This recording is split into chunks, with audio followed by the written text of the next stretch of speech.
Si alguien logra inventar el viaje en el tiempo y decides moverte al pasado, no reconocerás muchas de las cosas que conoces y amas hoy.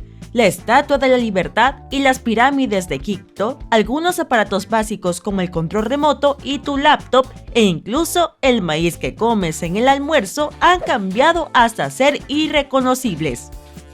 Cuando las pirámides fueron construidas originalmente en el antiguo Egipto, en Giza y otros lugares, no tenían ese color marrón arenoso. Todas estaban cubiertas con piedra caliza blanca. Si las hubieras visto bajo el ardiente sol africano, habrías tenido que apartar la vista. Así de lisas y brillantes eran. Los constructores utilizaron alrededor de 6 millones de toneladas de este material solo para la Gran Pirámide de Giza. Es la más grande que aún puedes ver en tu viaje a Egipto.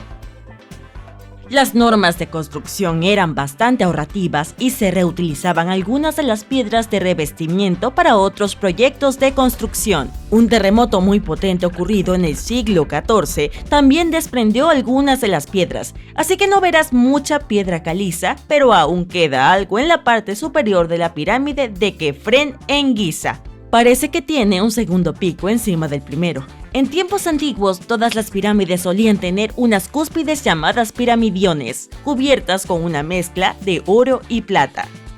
La mayoría se han perdido a lo largo de los siglos, pero aún puedes ver algunos en los museos. Muestran imágenes de deidades egipcias. Las pirámides probablemente fueron moldeadas a partir de una piedra sagrada puntiaguda, el benben, que representaba los rayos del sol.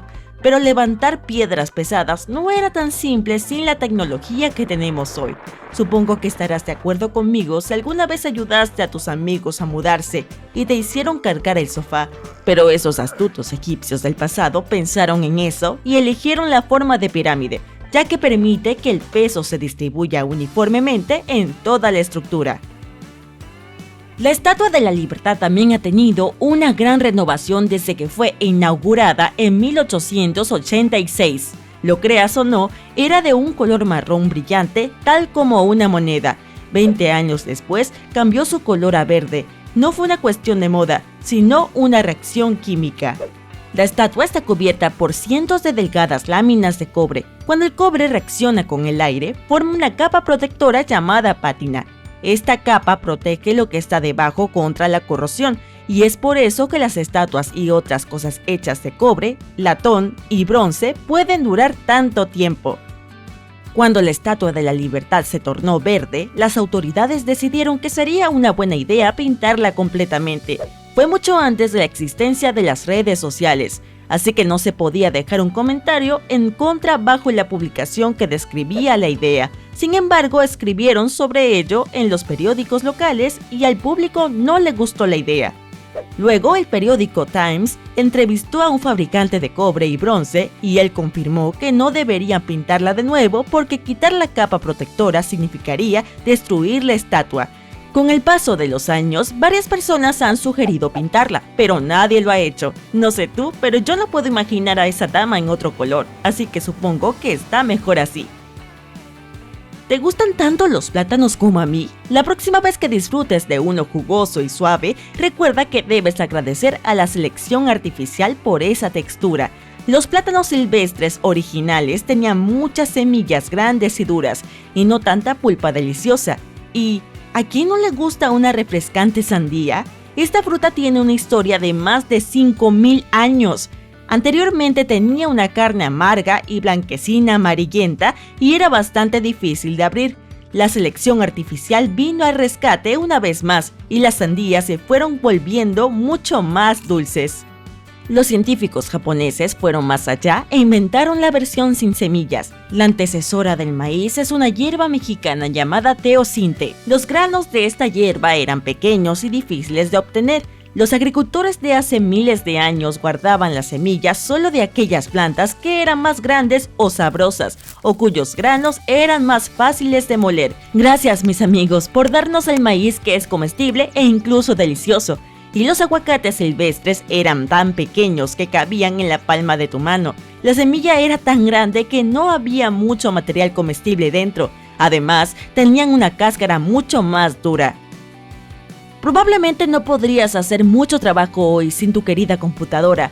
pero no puedo decirte exactamente a quién agradecer por este invento. El ABC de 1942 es uno de los contendientes por el título de la primera computadora. Las siglas ABC corresponden a Atanasoff Berry Computer, nombrado así por sus inventores de la Universidad Estatal de Iowa. El ABC pesaba más de 300 kilogramos. Sí, el tuyo debe ser mucho más liviano. Ese muchachón estaba compuesto por alrededor de 300 tubos de vacío y tenía un tambor giratorio, un poco más grande que una lata de pintura, que tenía pequeños capacitores. Un capacitor es un dispositivo que puede almacenar carga eléctrica, como una batería. El ABC podía resolver problemas con hasta 29 variables diferentes para ayudar a los científicos a ahorrar algo de tiempo. Al igual que las computadoras modernas, utilizaba dígitos binarios, unos y ceros, para representar todos los números y datos. Debido a eso, era posible realizar los cálculos electrónicamente. Y ahora, mi parte favorita. El ABC completaba una operación cada 15 segundos. Solo para que compares, ahora se realizan millones de operaciones por segundo. A diferencia de la tecnología que usamos hoy, el ABC no tenía un programa almacenado o modificable, así que el programa solo podía realizar una tarea a la vez. Un operador tenía que anotar la respuesta intermedia y luego marcarla de nuevo en la computadora. Es otra razón para estar contentos de vivir en el siglo XXI. Ese control remoto que usas para todo tipo de electrodomésticos también ha recorrido un largo camino. Nikola Tesla, quien nos proporcionó la corriente alterna, diseñó uno de los primeros controles remotos inalámbricos allá por 1898. Él llamó a su invento teleautómata y lo demostró en un barco en miniatura controlado por ondas de radio. El barco tenía una pequeña antena metálica adherida. Tesla enviaba señales al barco usando una caja con una palanca y una llave de telegrafista, que era su versión de un control remoto. Esas señales ponían en movimiento los contactos eléctricos del barco, moviendo el timón y la hélice, y Tesla controlaba el barco. El concepto del control remoto pronto se extendió a otros aparatos. El primer control remoto para televisión apareció en 1950. Fue diseñado por Zenith Radio Corporation y se llamó LazyBone. Tenía un cable enorme que estaba conectado al televisor y aquellos que lo probaron no se enamoraron de la invención porque se tropezaban con ese cable. Siento su dolor, amigos. Si vives o trabajas en uno de los pisos superiores, te va a encantar esto.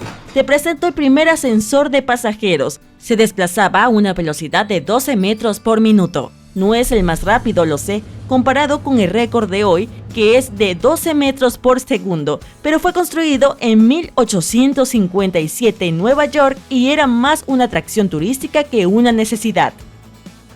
El ascensor tenía un motor de vapor oculto en el sótano de un edificio de 5 pisos. 3 años después lo cerraron porque al público no le gustó.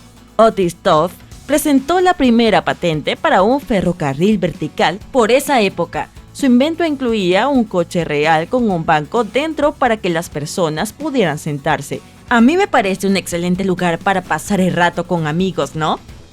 Luego comenzaron a instalar ascensores en hoteles lujosos alrededor del mundo. Eran espacios enteros con un diseño opulento, asientos tapizados y espejos en las paredes, y a veces incluso un pequeño candelabro. Siempre había un operador encargado de cerrar la puerta y el ascensor iniciaba su viaje de manera muy lenta. Todavía se trataba más de estilo que de velocidad, así que supongo que yo elegiría las escaleras.